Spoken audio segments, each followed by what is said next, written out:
in my former life, I was a newspaper reporter, so I'm naturally inquisitive. And as an author myself, I'm very interested in the writing process of different authors because, as you well know, it's not the same for any two authors that are out there. Everybody does it a little bit differently. So first thing I want to ask you is, this is a great collection. So I'm wondering where you guys got the idea to do poetry on the topic of marriage. How did that come into fruition? You start. Well, so, that is a good question. How do we get the idea of making this particular book? I think, really, no, we had an idea for this before we went to the... So we had an idea for this because we have been married a long time, and we'd written poems about our relationship through the years of our marriage, and we sort of thought this would be a cool topic. And we went to a writer's retreat in Ohio from Raw Dog Screaming Press, which is the company, the publisher who ended up publishing the book. And we had a pitch session, you know, and so we talked with the publisher. That is a really overly official description. It was very casual. Drinking to excess at like 2 in the morning. We were talking with Those are the best poetry pitch editor and sessions. saying like, hey, we got this idea. We want to write a book. We have a book about the horrors and happy afters. That's what we were originally calling it, of a long partnership, because it's like you hear all the happy joy love poetry stuff, and that's sure there's about 10 minutes of that, you know, every year. Right. There's a fair amount of like work and negotiation and the hard and the fighting and the anyways the other parts of being married. The day-to-day, non-Twitter-pated stuff. Right. Yeah, right. It's not the situation comedy stuff. Yeah. And Raw Dog Screaming Press has a they have a commitment to writing to poetry and to horror. So we thought, hey, this is sort of a Venn diagram overlap of that. Sure. So. Yeah. So we pitched them an idea. They said they would be interested in reading our manuscript, and that was motivation to like finish. And so we sort of planned out, well, what would it take to write a whole book, and what were the things that we should have written about that were missing from the poems we'd already written. And so then we thought about writing a book, and sort of like dared each other, like, you said you were going to write that, and have you written anything yet? And well, I think you should write a poem about that. Yeah. There's a self-fulfilling prophecy. You know, we were just talking about the ups and downs about marriage, and then you're fighting about writing a book about the ups and downs about marriage. And we actually developed. We've never written anything like the way we've written this book. That's true. Because we came up with a list of all the things we should be, that would be make this comprehensive, and then we challenge each other. You write this, and then you write this. Yeah. And then I think every single poem, like if I wrote it, you revised it. Right. And if she wrote it, then I revised it. So actually, leafing through the book this afternoon, I had to ask her a couple times, is this one of yours or is this one of mine? Because there's a lot of give and take. That is a true partnership in writing then. It's a true collaboration when you do it that way. Yeah, we thought that was an interesting process for this particular kind of book. Yeah. A lot of these poems, when we've showed each other poetry, it's been things that are closer to being done. And with this poem, it was more like, here's a draft, what are you going to do with it?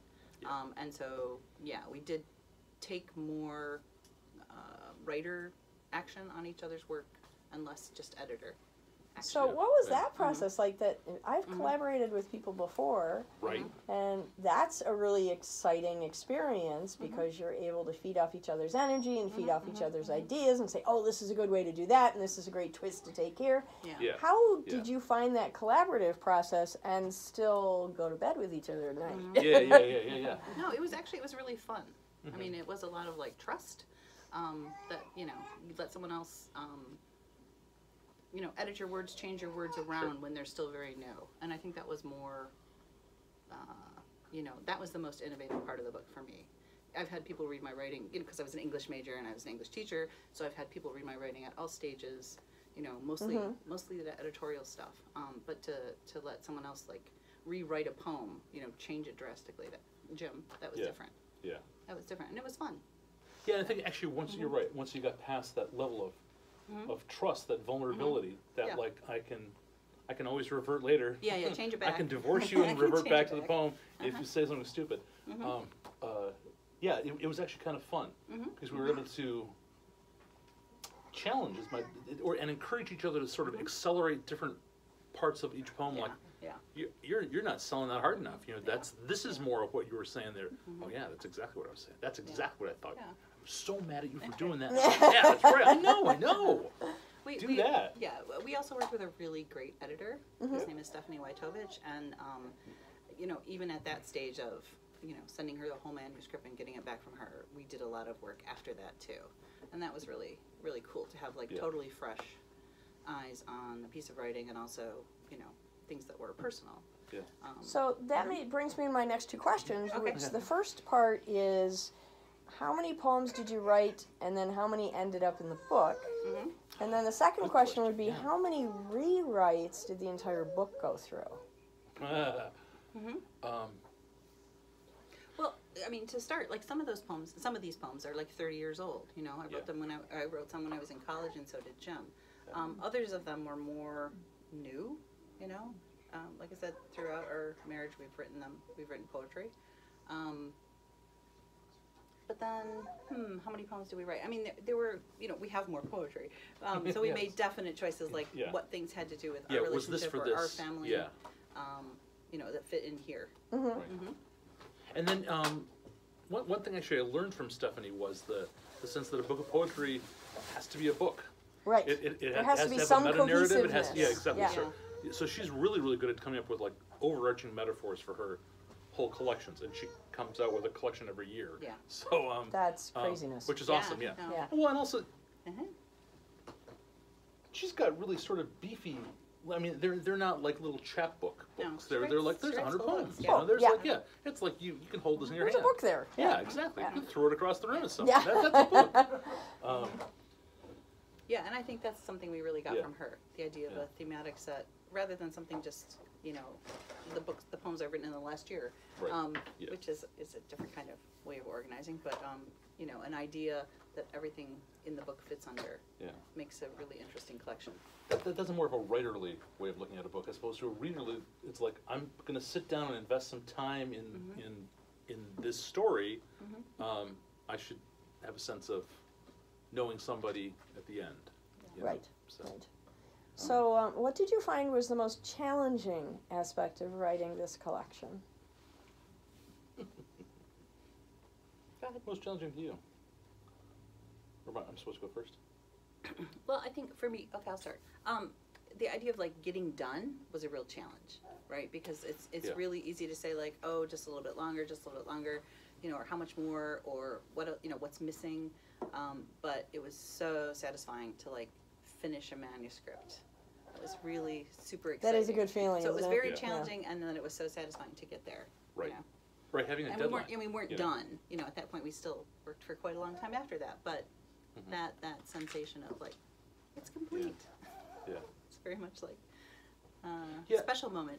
Right. And I think actually the challenging part for me was just the whole sense of working out the writing process for this particular book. Because I've written book-length things in the past, and they all seem to have a different. The metaphor I use is to build a ship. First, you must build the shipyard. What is the process? And actually, when you're writing that first book-length manuscript, you have to expand your brain, your consciousness, and your self-identity to say, I am someone who could write a book-length manuscript. So your brain has to get big enough to have a book. Sure. And then you got to figure out how you're going to have the little robots assemble all the rivets and stuff. And so that was actually that was the challenge. Everything was we were just filling in the blanks once we wrote right? Isn't it? Fill in the blanks. After that. I'm a novelist myself, so you know, fill in the blanks. Yeah, that's a little thing. It's a little thing. I mean, but there is the experience of like those first 10,000 words are really hard. Those last 10,000 words are really easy because you've got all the machinery working, and like, you know the characters, you know what they're going to sound like, you know where everything's going to go, and you can have a little more fun. And it's just that's my experience of writing a book. For me, the last 10,000 words are easy because I write those first. You do the candy bar scene thing, or I do a lot of write the end, then write the beginning, then fill in the middle. Yeah. I always know where, okay, what's the story I want to tell? Where's the end I want to get to? Yeah. Okay, how do I start that journey? And then I fill in the holes in between.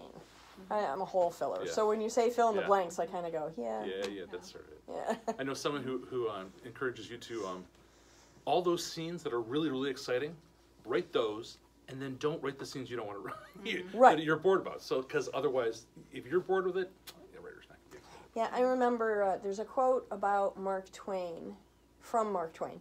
Mark Twain said, whenever you feel the need to write the word very in your manuscript, write the word damn. Your editor will edit it out, and your manuscript will be perfect. Yeah. Yeah, very is not a... So you write everything the way you want, hand it to an intelligent pair of eyes. They will help you fine-tune it. And that's what I've learned, is that even as an editor myself, as a publisher and editor, I still must have an editor. Yeah. Oh, Because you get too close to it. Yeah, yeah. You know, when your editor says, yeah, this is great, but you know your book starts in chapter 4. Yeah, exactly. Which is always true. If it's a short story, cut off your first 10 pages. Your novel probably doesn't start until Chapter 4. Yeah. It was all good material. and I even just if had you- to put it someplace even else. if you know you got to start in the middle of things, you haven't started in the middle of things Gotta yet. start somewhere. Right. Yeah. Right. Okay, so I'd like to hear a little bit. Cool. Have you guys read, and then from the readings, we may come up with more questions. Sure will. Alright. Which you gonna go first? I don't know. Do you want to go first or shall I? I was just going to go in order. Oh, okay. But what are you going to do? Let me go first. Okay, you go. Well, so the other thing is that I was reading this over this afternoon, and I realized that that's not right. You'd think that once it was published, you'd be done fiddling with it. Criticizing yeah. yourself? Yeah. So there are a couple little changes that no one else is going to notice, but I will be reading the new and improved version of this. Really? Okay. This is the first poem of the book. Alright. It's called Night. It should be called Night Courses, but it's called Night Course. I learned our doom early, a lesson poorly heeded. I was a late 70s teenager, eager for a beard as heavy and thick as the guitars I adored, and yearning to pierce my suburban sphere. My bored suburban sphere, I took up astrology, the wizard's trivium, the starry arithmetic, arcane design, and mad poetry of listening, while constellations tell dark knowledge. Any scrap of insight to escape my adolescent crap. When homework grew tiresome, I plotted latitudes, reconciled dates, calculated declination, scanned the crowded columns of tedious ephemerides to chase the secant of disposition, the cosine of fate. My pencil would chart this rigid geometry, scribe precise lines, a crisscross sigil intersecting a circle marked with strange curlicues, astral characters in trine, square, opposition. To interpret this potent mandala, I imagined the namesake gods comporting themselves in similar company, composing myths to comfort my insignificance. Then I met a girl with flowing brown hair, the scent of her skin, its own occult mystery. We dated casually, caressed and kissed. I cast our fortune and learned the worst. Her stony goat, sure-footed, true, would resent my airy, many-faced flirtations, my quick whimsy. In time, our relationship would grow to resemble the grinding erosion of wind against a mountain face. I took vacation from my starry warnings and learned volumes, spent warm nights reading other signs, pursuing earthly truths. A summer curriculum in alchemy, in chance and transformation. That autumn, I closed the Heaven storybook for good. What are you doing? I'm going to read a different one than I was going to. Okay. This one's called The Shadow of Venus. Okay. Neither photographer nor astronomer, I balance musty binoculars, camera phone, sheet of paper, and awkwardly capture the fleeting transient. I guard my vision, but my photos show a circle, too blurry, too bright, to catch the dark spot I watched. Tiny, slowly creeping, a mote left to imagination, if not record. The frame omits my spouse, who naps inside the yellow room, my curious streak, my eagerness to fabricate a picture, a poem, some artifact to show him later, as is my habit, 3 decades strong, the rare and trivial made solid in the sharing.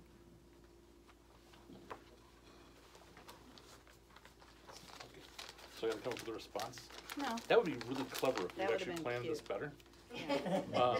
A poem off. I can read one and then you can read that one as a For response. those of you who are not Yeah. accustomed to a poetry reading, and you're trying to figure out whether or not to clap after each reading, in my experience, a poetry reading is much like a symphony performance, wherein Nice. when you see a symphony perform, it's not proper to clap in between movements. You need the silence in between to edge you one to the next. I see poetry readings in much the same way, and that's why I don't chastise you for not clapping. Okay. Do you want to tell an anecdote about? Oh, yeah, no, when I was in high school and I was dating Jim, and he was in the orchestra at school, and I went to the performance with his parents, and I was sitting next to his father. We were a really musical family. They were very musical. Yeah, And so they were playing a piece, and you know, at the first pause, I went to clap, and my father-in-law said, "Oh, listen to those people who don't know they're not supposed to clap right now." And then I was like, it's like, thanks for the tip. I wasn't gonna clap. Yeah. I used to do that in church too. Stand up and you know which one. Yeah, right. Are you gonna read what? I don't know. Okay. I was just gonna, if you want to go, Yeah, I'll read this good one. choice, good choice. Okay. So the next poem is called Beta Vulgaris, and it's about. What is it about, Jane? It's about Janice? bees. Okay. When digging hearts, spade carefully to exhume them whole, unbloodied. Brush away their dirt, caress them in warm water. A sharp knife and surgical precision aim an inch above the aortic crown, avoids carnage, the permanent stain. A clean bisection yields 2 treats. I choose the tender leaves, spritzed with a vinegar, sauteed with a vinegar spritz. My lover prefers the red flesh. For him, I simmer these hidden meats until their thick skins relax, loosen. When cool, I undress them by hand, grab, squeeze, until the taproot slips out naked. He devours them, these ruby organs, sinking teeth into gore-colored fruits. This tonic wakes the blood, my reward, a kiss from his red lips. We garden a lot. Janice is a master gardener. I've tended a compost pile since I was 8. We have a large garden of vegetables and all sorts of other kinds of things. And I'm going to read a poem about our garden. Okay. Just like that was a poem about some of the stuff we grew in the Can garden. you give us the page number? Yeah. I'm in 47. Thank you. Home Mosaic, which I think is the wrong title, but I don't know. I'll change it later. I will change it later. Our modest house, a whole century old, was built for simple folks like us. My partner and I remember them each spring when the garden earth yields up their secrets. The chips of dropped cups, the crumbs of china, the jagged necks of bottled glass.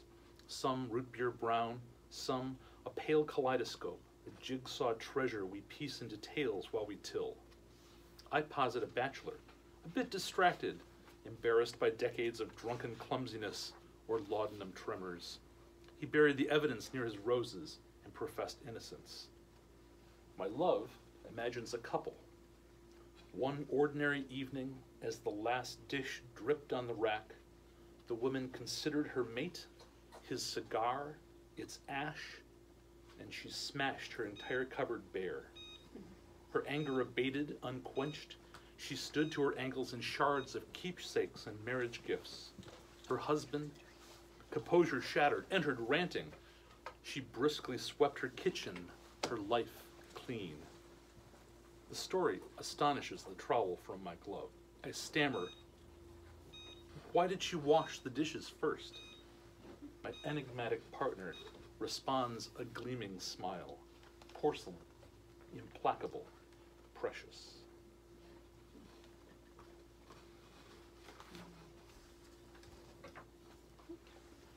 So I'll read a garden poem too.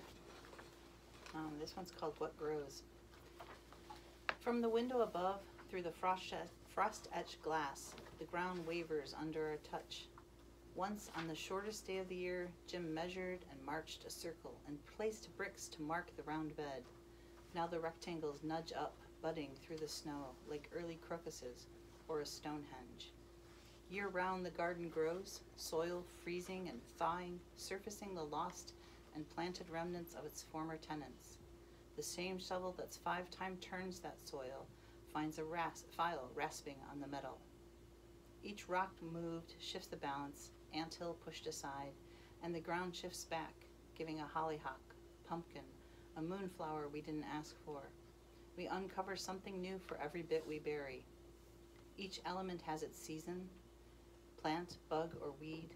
A good year for tomatoes, a good one for flea beetles, no telling what will thrive. Asparagus beetles almost finished off their hosts the first year. Fawns stripped to branches by the little worms, their squished innards revealed the exact color of the plants. Our old house grows out of old soil. We don't know how many hands have tilled this earth, called this patch a garden. Like them, we take credit for the dirt, as we take credit for us. We think because we plant it, it will grow, that we will make something as primordial as love. We fail seasonally, but try again to please the earth with our offering, try to win its love. Always, forgiveness sticks to us like dirt. So these are all really sweet poems so far. Yeah, There's no. All right, There's not bring much. out your dirt. I'm just saying. Just All right. there are other kinds of poems. There are. We're not going to read the non-PG-13 poems, Right. but there are some in here. In the privacy of your home. In the privacy of your home, yes. So, what are you looking at? I thought you were. You scared her away. She said go ahead and she walked away.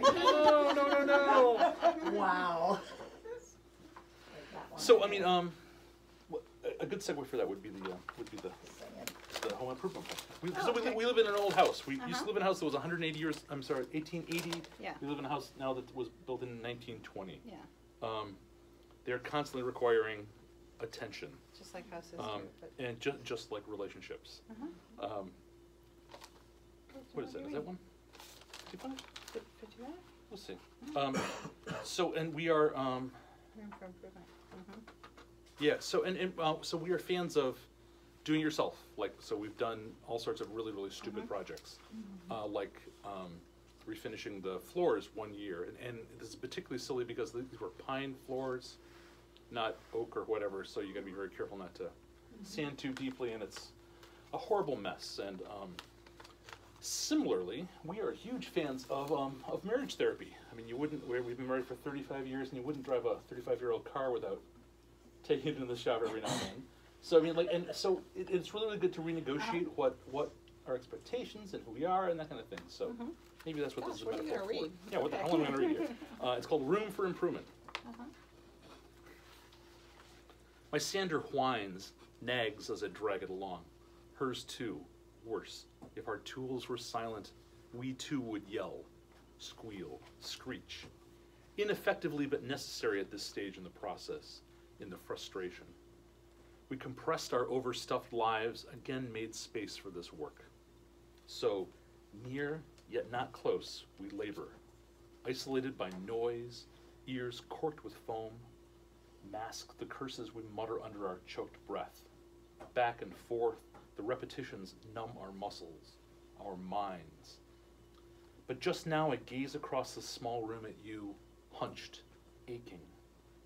We've already torn away the ragged carpet, wrenched up the strips of vicious nails, pried out the stray staples, and now we grind away layers, starting coarsely, a ruthlessness perversely therapeutic. With each pass, we regain tenderness, erase the earlier scratches until, despite the dirt, the warps, the splinters, patches of beauty emerge. The undulating grain dancing down the planks of ancient pine, its resinous dust tasting like Christmas trees, like history well spent. But nothing is finished yet.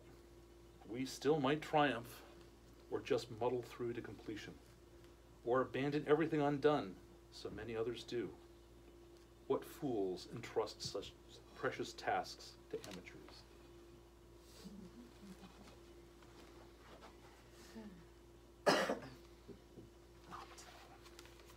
I have a funny response. I think it's funny. Okay, this one's called Remodeling Fantasy.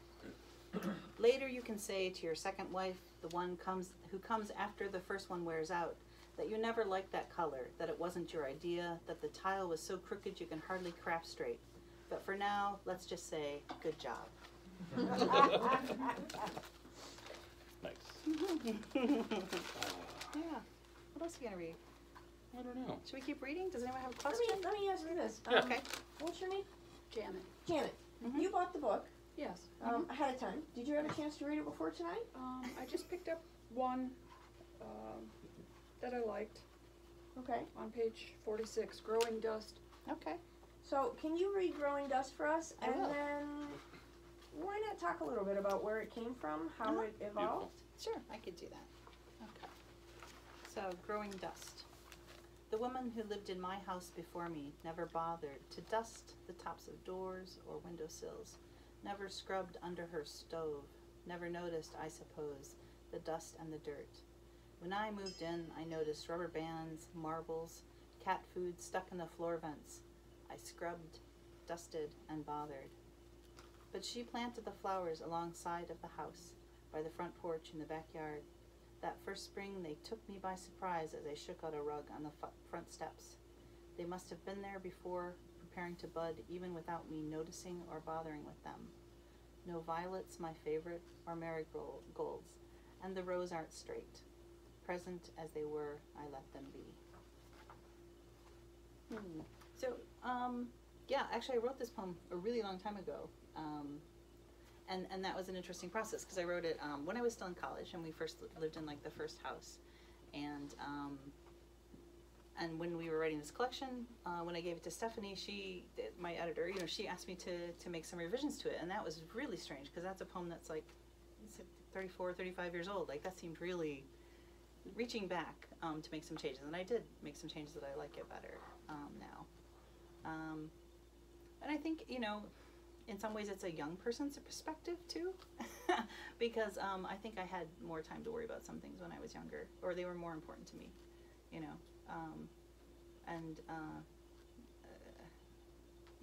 and surprises too, if you get too busy with taking care of things, you miss surprises.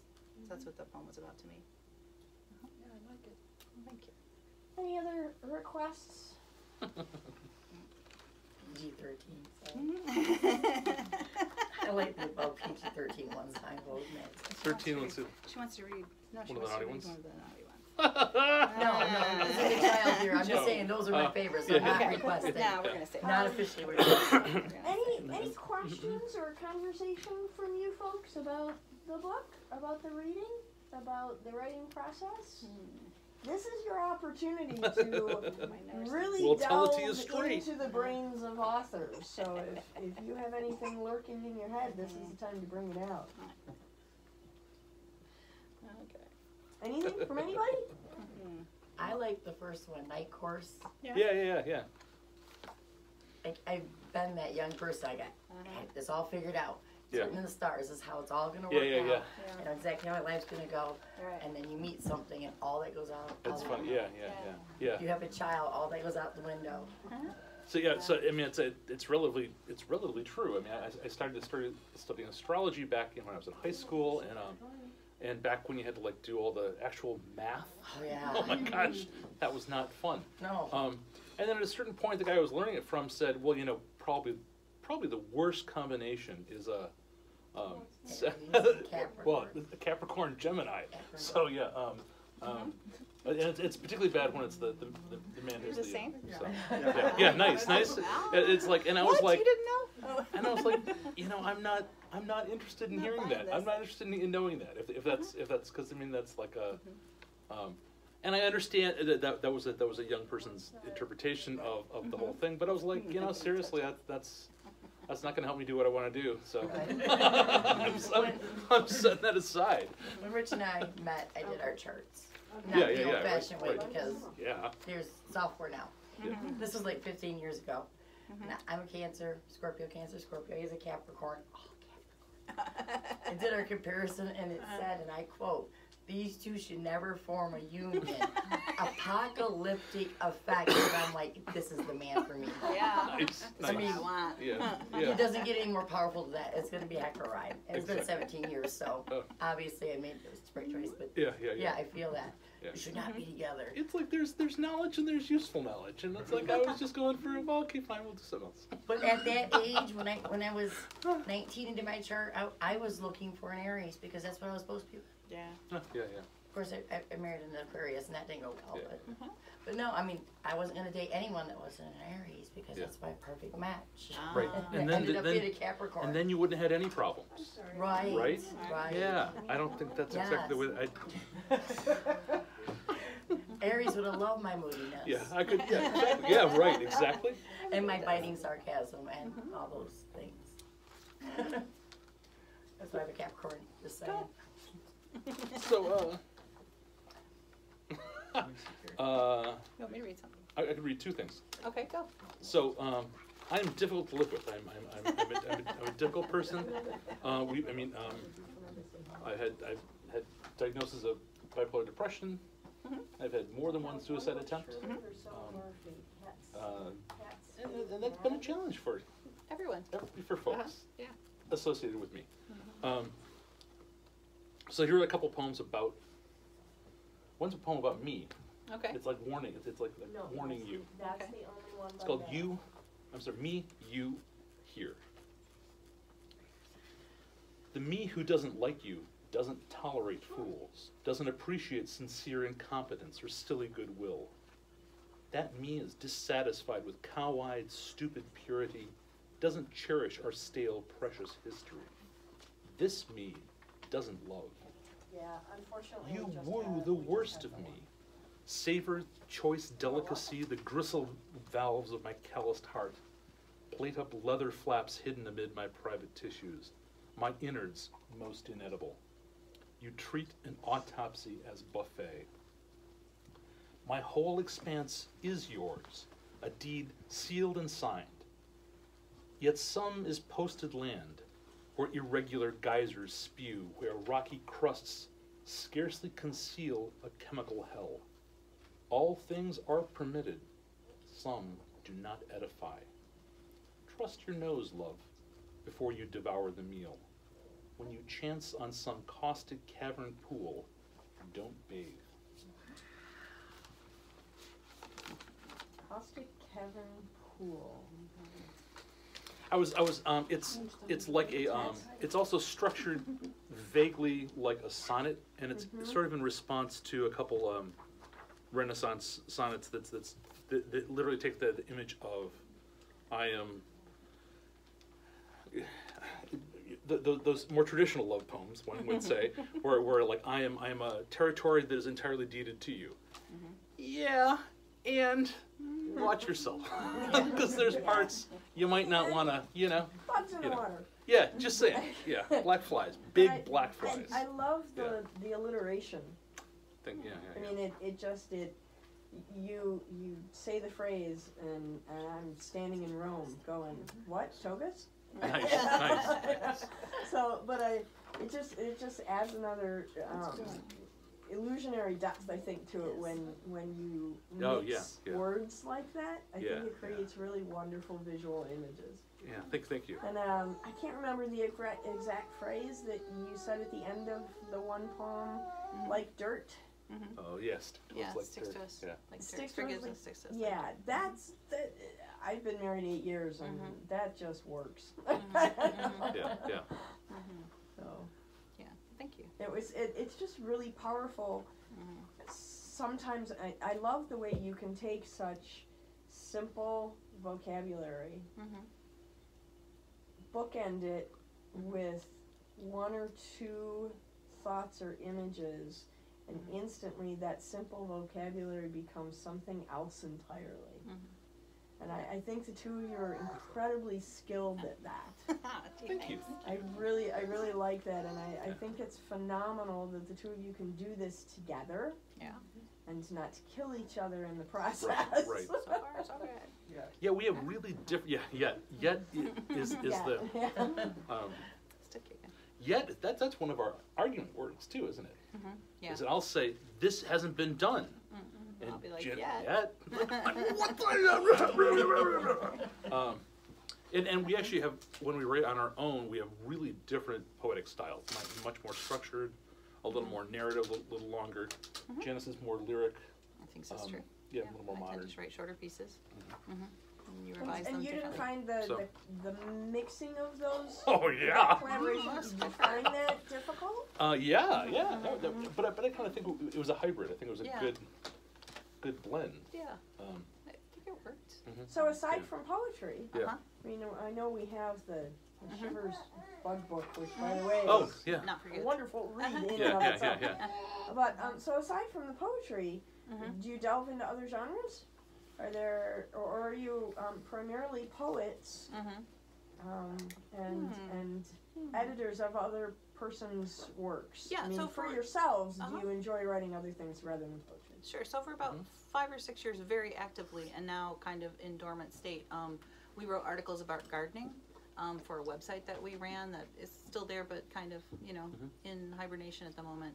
And also, at the time, the Ann Arbor News was online, and so our articles were cross-posted in the news and on our website. So we wrote gardening. It's called 20-Minute Garden. Yeah. Because it at a certain point we had this old falling down barn in the backyard that its time came, and actually we made a YouTube video of us actually pulling it down, and we had it rebuilt, and it's the barn that everyone always wanted to have, and for some stupid reason we sort of assumed that barn would just be dropped from heaven as if from on a crane, and it wasn't. Yeah. Who knew that there was going to be actually like really heavy No, like equipment our backyard running was over destroyed. and over all of our carefully tilled garden, like the garden we were talking Yeah, about. yeah. And so we were overwhelmed. Tractors and We were like, backhoes. And wow. And we said, well, we'll do it 20 minutes a day. We'll work on that garden 20 minutes a day, and so hence and see if we can get Sort of anything, reclaim it. So that became the metaphor for the garden, and then also sort of like for life, like Sure. do something for 20 minutes. It's also similar to the Pomodoro technique, like that little timer technique.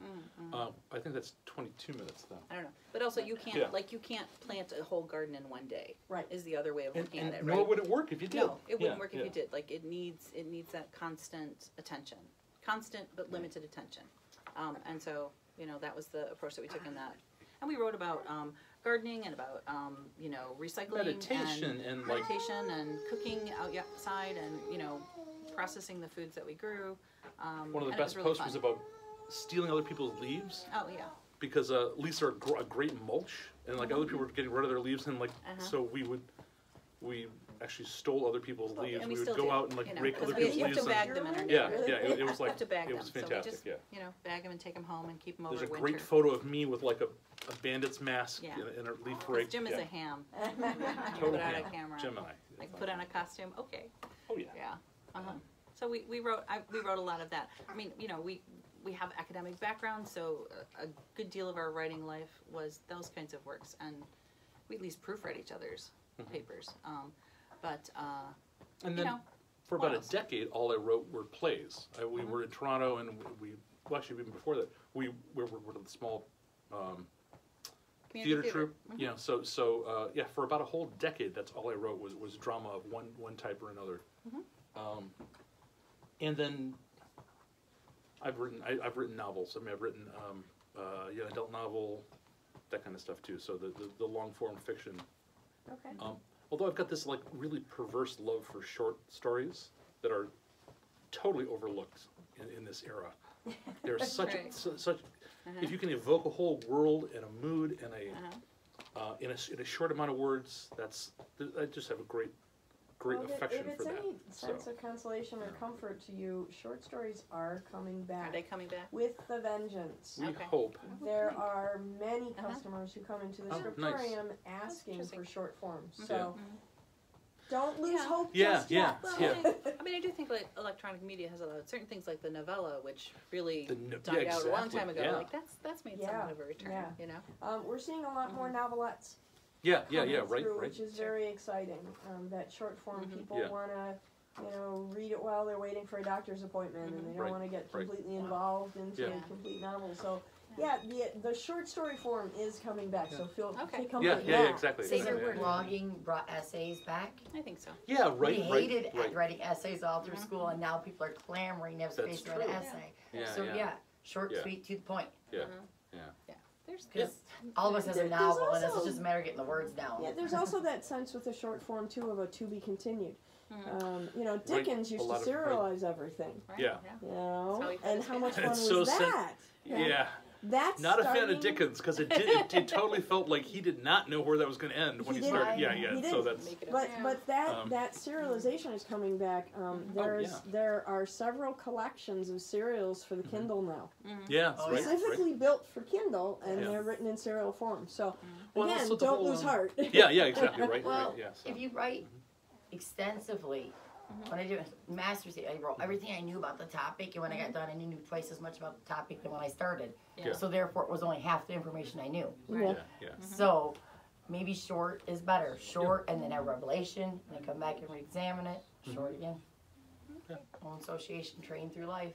So last question before I let you individually mingle, hang out, socialize. Okay. What's next? Oh, I'm working on a poetry collection. That's called The Poison Garden. Nifty. Not yet. That's not yet written, Okay. but Yet. yeah, working on that. What about you? I have a manuscript that's supposed to be due next week Uh-huh. that we don't want to talk about. Yeah. And it's a poetry collection called Anatomical Models, Astral Bodies, which is about energy bodies, sort of. That Neat. would be a That's a would be cool thing, topic. yeah. Yeah. And then Can I read one more poem? We have, Oh, sorry, yeah. We have 2 poems we want to end with. there's two that you can end with. Yeah. Before we do that, do you have any other reading and signing events that people might come out and see you at coming up? Any summer soon, that'd be festivals? We don't have Clever. we don't have anything else scheduled right now. Not yet. Yeah. But thank you. Okay, yeah. Yeah. If you find something, let us know. We'll put it Very on good. our Yeah, yeah, website yeah. and, Thank you. and our email list and let people Yeah. know about it. I appreciate I've it. got a YouTube channel that I post infrequently on called Daily Nightmare, but where it's basically celebrating Midwest highbrow horror things. So Highbrow horror? yeah, so it's not like the hoi polloi. It's like things that are Slasher culture. it's more Vampires in lace? vampires in lace. I don't think I've reviewed anything that has vampires or lace. Sorry, sorry, Okay. but anyways, Okay. yeah. So cool. So your final selections, and then we'll And there's more pie. have There's more more pie. Let Yeah, crowd please go do. ahead. Yeah. So the last poem I'm going to read is called Apocalypse. Okay. What's it about? It's on page 102. Thank you. What's It's it about? about the possible end of the world, I guess, right? Okay. Butter stove. So what's that? It's butter stove. No, this one's not. Oh, okay. This is the other one. Oh, Yeah, that's gonna okay. be This one now. Probably, if I work my magic. Okay. So, if the world weeks out in our lifetimes, let it fall on a day when we can speak a civil word. We might rise rested from our shared bed, our growls hibernating, our voices, affection softened. Let us have put aside our arguments. Let us have put our arguments outside like a line of empty milk bottles. The constant hurts, claws retracted, blood free. Rain, snow, sleet, doesn't matter. But let it be a day when we are friends. The sky can be clouded. Singing birds are not necessary.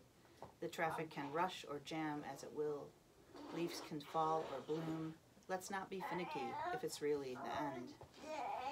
If requests are allowed, then this. A plate of crumbs from a pastry we just shared. 2 cups of coffee still hot. We laugh over remembering the trip out west, singing Weem Away together with the children strapped in the back as the Canadian prairies and sky unfolded like a bolt of fabric, spreading beige and purple and blue. Or marvel about a new memory one tells the other, a story not yet shared but fresh as cotton candy. Before the lights go out, before bang or fire or shake of catastrophe, the exchange of recognition, a slow nod that says, I knew you, spreading across our faces, as roiling, powerful, and distinctive as a mushroom cloud. Okay, so my response to that is the last poem in the collection, which requires a little bit of explanation.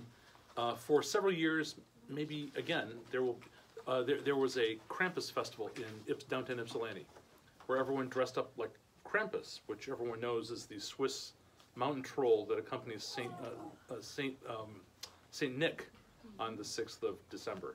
Its trouble is that they, where Saint Nick gives you gifts, the mountain troll beats bad children with a scourge of sticks, and the really bad ones he takes away in a basket on his shoulder. So He's glad like, I don't live there. yeah, exactly, right. But I mean, it's sort of like it's a Germanic thing. Their answer to coal. Yeah, exactly. It's like Worse than coal. Yeah. so. It's more of a carnival feel. It's a little more let things. In Germany, there are these Krampusläufe, these parades of guys dressed up like 7-foot mountain trolls. Just saying, it's Germany. So in Ypsilanti, there's this party every year, and they never get it quite organized to actually happen on the 6th of December when it's supposed to be.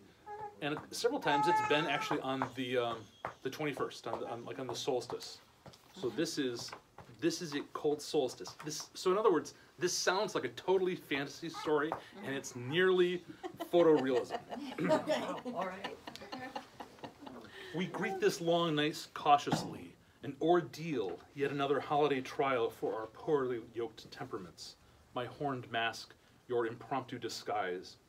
We mull near the walls, admire their decorations, the strings of gathered trash, painted gold, woven with tinsel. Ruined ourselves, we feel at home among this glorious gathered wreckage. The rhythm irresistibly mixes with our pretense. None here are precisely who they seem. Together we move, generate sweat, radiant heat, that sweet writhing alchemy of becoming. Naughty fawns and foul nymphs cavort, their grinding and wiggling rewarded with periodic whipping by the attendant trolls, a scourge that encourages their frenzy. From the ornate stage, a cast of marionettes observes, mimics, mocks our rictus, the ritual death throes of another year's disappointments. What fools these be who pretend to be mortal? When the speakers die at midnight, when the hard brass, the speaking wind of trumpet and tuba, trombone and drum begin a new song, we are ready. We follow this fresh appeal outside and assemble half transformed around fire torches, line frozen city streets, eager for this annual lost parade. Our standard, our flag of allegiance, we stretch a bloody sheet where we project shadow puppets, monstrous flickering outlines of glee and woe. Past every bar, across the chilly black river, forsaking all domesticated festivities, through scrub and bracken, we follow until we halt, cold, dark, expectant. The prepared barrels won't catch, so we empty our wallets for tinder, receipts, phone numbers, business cards. We sacrifice our regrets to kindle these flames. We are not the first on this tribal field. Jagged constructions jut up in the dark, assemblages of wood and glass, wire and plastic, like homes for the restless spirits who infiltrate our revels. 1,000 times I lose you in this frigid crowd, forget your temporary face, drift the tattered dark, distracted by the spark from a kindred eye, the gentle warmth of a knowing smile, until the magnet of your gaze recollects me, and face claps to face, our roles conform again, reconfirmed, we clap hands and hold fast, another magic supersedes this masquerade. Night is no less dark, the cold still bitter. The coming seasons will recycle tired scripts. We will torture each other by will and accident, no doubt. But we depart this crucible partners. Well done. Thank you. So that last one could have been Shakespeare. No? Yeah, right, It's a little weird midsummer night. Yeah, exactly. It's the midwinter's night sort of thing. Yeah.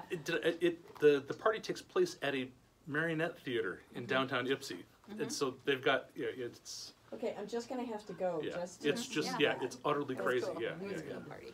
yeah. But it does the poem you read lends credence to that Shakespearean feel that it kind of felt like the Dante's version of Midsummer Night. You know? Yeah, Like right. that flip of it. Yeah, you know? yeah. Thank you. Yeah, It's yeah. very good. Very Thank good. you.